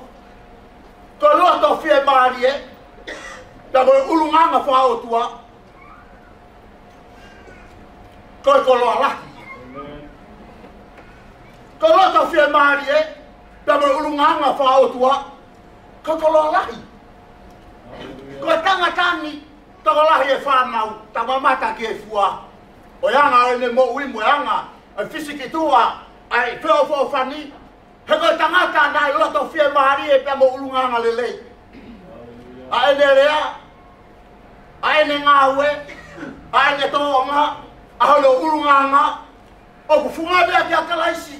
Ma tere a apostolo. Na hawa si suki mamani, ke whakahau whia mamani me naunga yang hala, e ako hono fungani au. Whakamalo atu sione, ko whakamoui koe, kai toe ki mauto. Ko tasi pinga, ko whai taki anga, ko whapato i anga, kia teki tauto. Ko rea ia apostolo i au laki, ko rinto pa ko vahe ko ia no hongo fulu vestataha. Pehe apostolo ki Korinto, siasi, Korinto. Ko ngai tala noa ko toa pe. Mga mea ko toa pe nai hoko e fuakawa motu au ke fuakawa fou. Pe nai whakamamahi, pe nai hoko e whakamalaia, pe nai tāpuaki, pe koi whakawhiawhia. Ngai mea ko toa ko ini, ko ia ho tau whai taki anga, ho tau whakapoto i anga. Sione, o kuke hoko koe maka mo ui. Ke whanau, ke whamiri, ke siasi, ke kaunga maheni, ke whanua, kaunga aki mautoru. Ko whai taki anga ia. Ai urunga anga. O seo ke pia nai hoko, ke ihiwa pe. Toka ina sione. Ke tau fitu ngo fulumahi. Ko tau wha ngo fulumahi tolu eni. E kai o fia, a musia e tangata aku mohe e malu o erioni. A musia e tangata aku nofo he malu o erioni. A musia ai Kristiane lotu mo oni, ka mo tui o tua, o kune o tua aki ai eki ko sisu kalaisi. Kai a, ko whaasinga ia, o ki fola ko hanga pore ia ki tau tolu ke te apu koni. Tau foki mo ia, ko mo ui ko kalaisi, au ngai mate a Paula, te fumaka i ostia, tu se ulu, ka au whanga tuku ia, lama malu vestolu ni ma, pe Paula, ko hai tu hatangata tene toi hanga whakamawai e ku mo ui, ka mea kalaisi. A honge, a halata, a mamahi, a laui, a whakatanga, a mai mea kau holo muia e ka kaine tau i ke o tua. Na kaine tau hau ki he lotu, ko ngā koe tangata, na tau hau ko sisu. Kau tau mamahi e whai whekau, ko le whamore ke whai whekau, hoko atu ai whanonga mo eiki. Kau tau mamahi ke kau ngā whanonga, hanga ke kiai, pēka bau ke haki atu kiai ko le whamore, pata mai e tāki tua koe, tāngai ua whata sisu, hoko atu e whanonga. O kai ko siasi, me siasi, kie siasi. E foki mai pēa sisu, te kai ke langa hapala aeta. Kai mo ui ki he ki ka mai e Paula. Lea ko ataha ka mo e apostolo ko sione. Kai mo ui ki he ki fai ngata ai. Ko sione. Kai mo ui ka na Paula. Moi lo pea he lota ko lahi. Ko ia na ne hanga o tama ke i e ta ua ko ia he ala te kaumaki. I pete ni hema ia i e tani lau aitu tama te i e kaumaki. Ai whanau ko ni ta ua au kilao. Ko no poha pe ko he lota antipasa. Ko ia na ne tu se ulu ko ia se ni paptaiso. Ka ko toa ia he tangatani ko tangata whaau ko tangatani. Ko lea si su na ne whai. Ia sione tātaha ves tāua. Talu me aho sione. Ko paptaiso au ki a honi. Aina tu sai helo tanti pasa ono ulu. O fai malo hilahi ke pureanga e o tua, lava i wha malo hi e kautoa. Ko toa koe o helo ta andi pasa, o helo ta andi pa uaki. Ko iana na hanga tu se ulo se misia ngau e vai tahaua. Ko mo ui ko kalaisi, i foi mate. Au ngai mate. Ia pirisone, kai ko ki pirisone ni kau gaulato fasio atu. O koe, o tu mai ki kai. Ko pirisone malu. Foi avane taha pe o lunga. Tutu i foi mea kai ke de kai pe moinu. Hai sei ne lima moi vai. I e aho ko toa pe, hoa ua wha walu i he wike. Whau tangea, Filipai, fia mau pe i he ki. Kautai ai atu, fia i he ki. Ko tangata ku mate aki he ki, fia i he ki. Whamone sisu. Aho ko ia hau kia honi. O whai malo i lai ke puranga o tua, lama i whaka malo i pehe kautoa. O kai ko toa he poto, kai ko toa he hiki, kai ko toa he waua ia, kai ko toa he mea, ko toa ia sisu.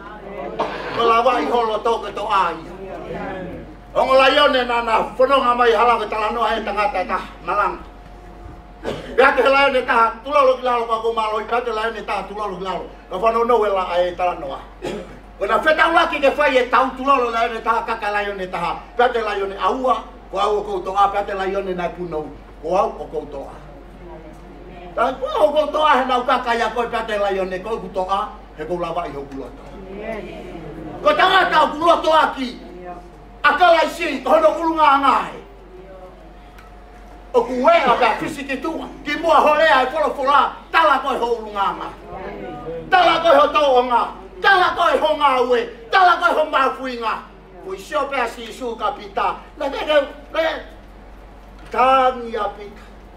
Foi sio a sisu, kape a pita ka sisu. Foi sio a sisu, whawhisinga e pita sisu. Hua pita ki tua tangi. He nei sio a ke sisu e ofa, ke urunga ngā. Ko ne hua ke pēa taha ta utu. Ko foi sio pe bako ne alu paka te hau. Te hau mo ui ka sisu. Ka koe toonga mo urunganga koe atu e karistiane. Koe pureanga e o tua, koe pureanga ia ki hataha pe ko de taria sisu. He kai whai ha alu whakasiasi. He kai ha alu whakamatakari. Whaka foi tui. Ki tū koe huki ai, koe whanai whaau i he ei. Koe passporti ia. Koe alu ki Hamoa, me te alu ki Amerika, alu ki Australia, te alu o passporti. He kai te alu koe mo passporti ho mari. Te alu mo passporti o pehepe. Toko taha nā ne lawe ki e hiwa koe whakaake a ke koe whau ia e re mani. Re mani muna toko ua sāmi una ne mamako atu.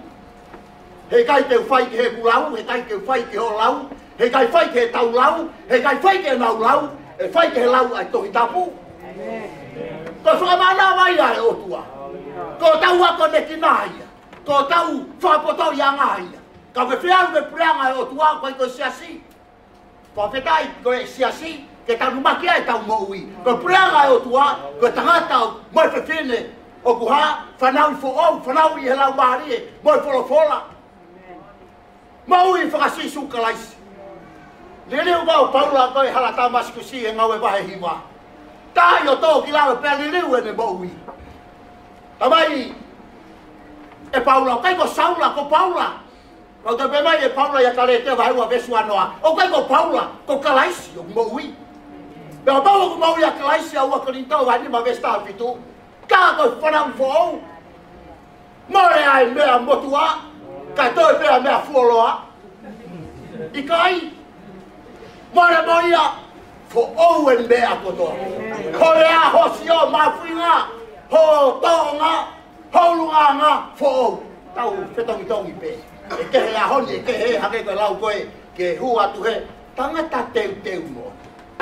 Ko toki lawe i pehe toko tahan talu whanongo e ngai tala loto mo nea. Le hau ke oku loto. Toki lawe i pehe toko tahan mea na noko oku loto. Ko tangata teu. Uhingai ne mana koe whangita mai whiwhine. Koe ne teu.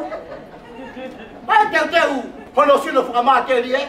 Teu ano ai hono sino. Whakalau mahari e whakafofa. Whawheta iki e iki. Kau kalisti ane. Rea mai apostolo. Whakarea aina whai i apostolo ia Filipai vai whabe stataha. Filipai. Kai ke urea au kau masimo. Kai ke urea au ia ko hatu hausia. He kai ke urea au ia ko hatu whahinga mea. He kuako ne kina au. Ke ufie maari he mea ko toa pe. E ufou mai. Tatau pea mate. Pesi ano toru nima. Toki pehe he apostolo. Nā moe mate, nā moe here tahe kai tene lama. Mea nā ne rea ake me kei mo ui, nā me mate ai. Ka inga koe mea utau rea aki, koe rea ake a honi liriu a pongi. Nā rea ake apostolo, loko taimi nā mate ai a apostolo, whamoni, nā moe here tā.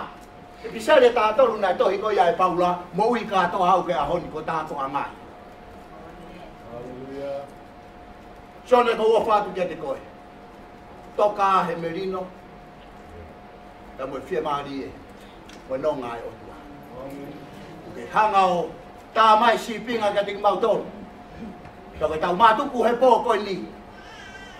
Aluatu hahake, aluatu alulunga, aluatu hihifo, aluatu atonga. Mo toke lau. Kai ke tau te whanongo atu. Ke atu ngā.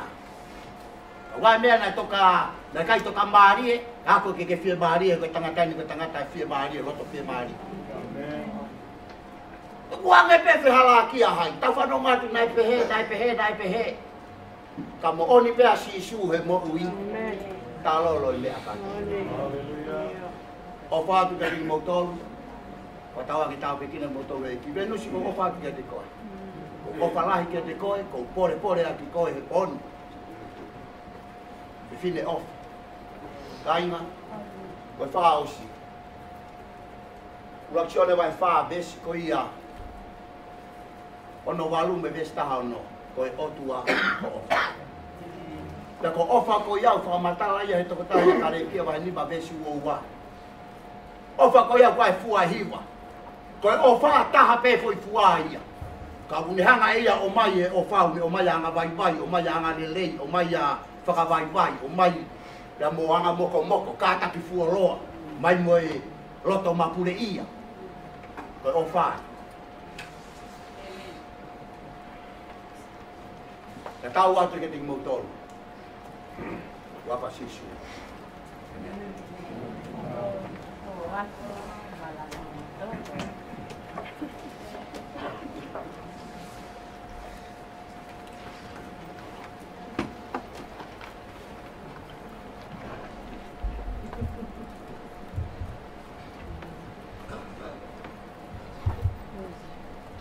Kore beke boga le rei, ke tau loto whaosa.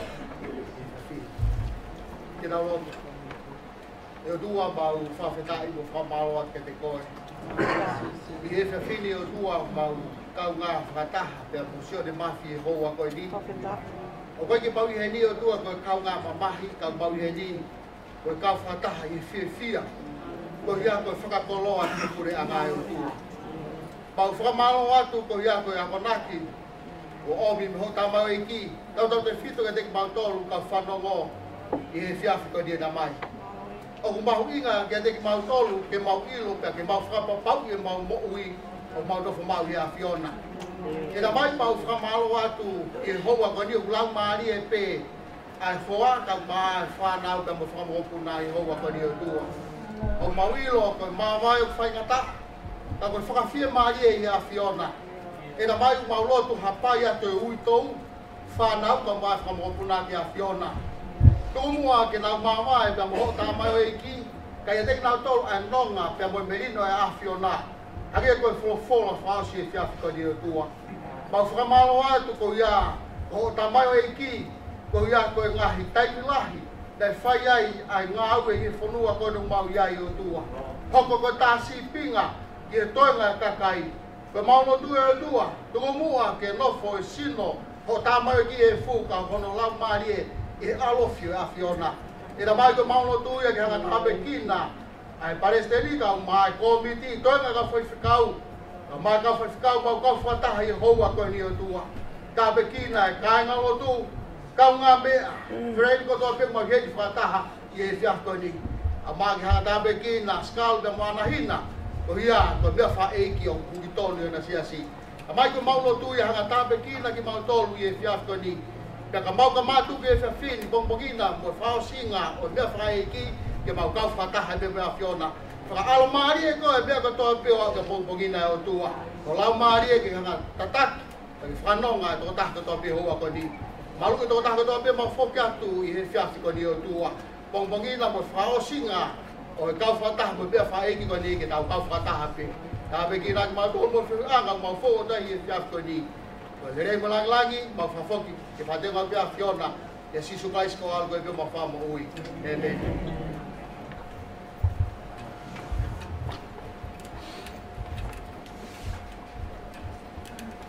Kore ke u upanga te ngai whatapu.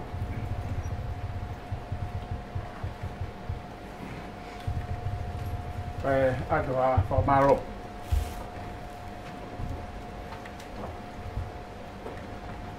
Oilo pewe marutu koe ni tau a po he tamaiki. A po o tui he kai kia toi mea e tukunga tāmaki. Tau alpegi he poini uke ngai koloa e po koini.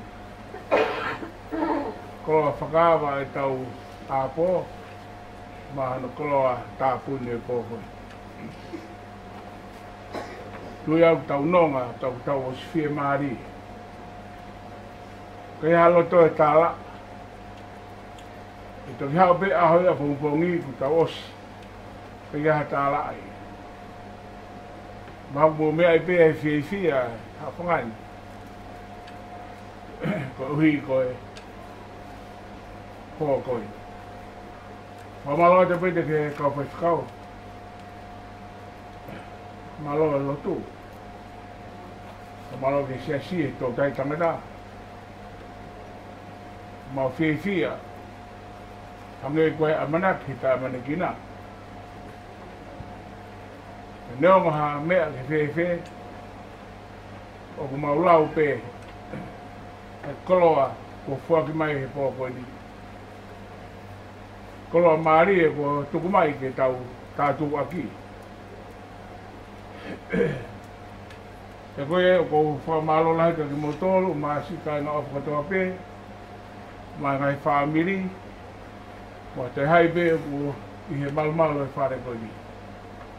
O whamalo lahi atu, o whakafufunga i atu. Mea te au mo e whamiri, ma e whanau, pata hao pala. Pea mai whamea kulawa ke o hake. E whaha atu, e sia ko humou, ke i hahao, o whamau maru. Ai paturu. Pea koe ai o whamalo lahi te ki mautonu, ai ofa koe ia. Malo ka whakau e lotu, whamalo ke siasi, bagi katoa peo whaiti ai. Wahataha, o ngalo i e te au. O whalahi ka ki mautonu, malo o pito e pōko i ti. Ko hiri e ni,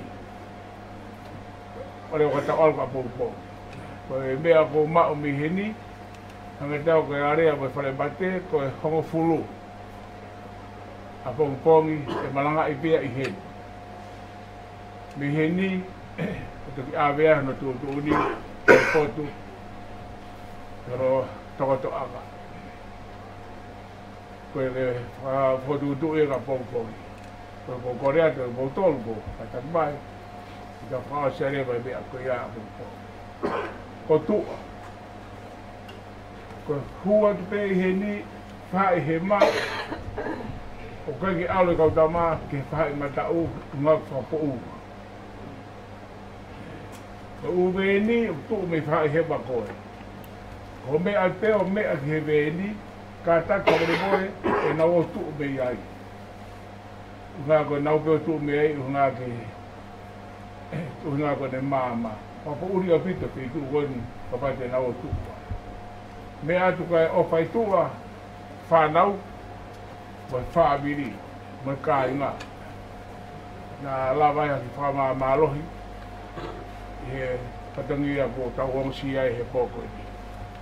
Koi a ko pehe ai whamālo mea te au mai whanau mai whaabiri toa whātu.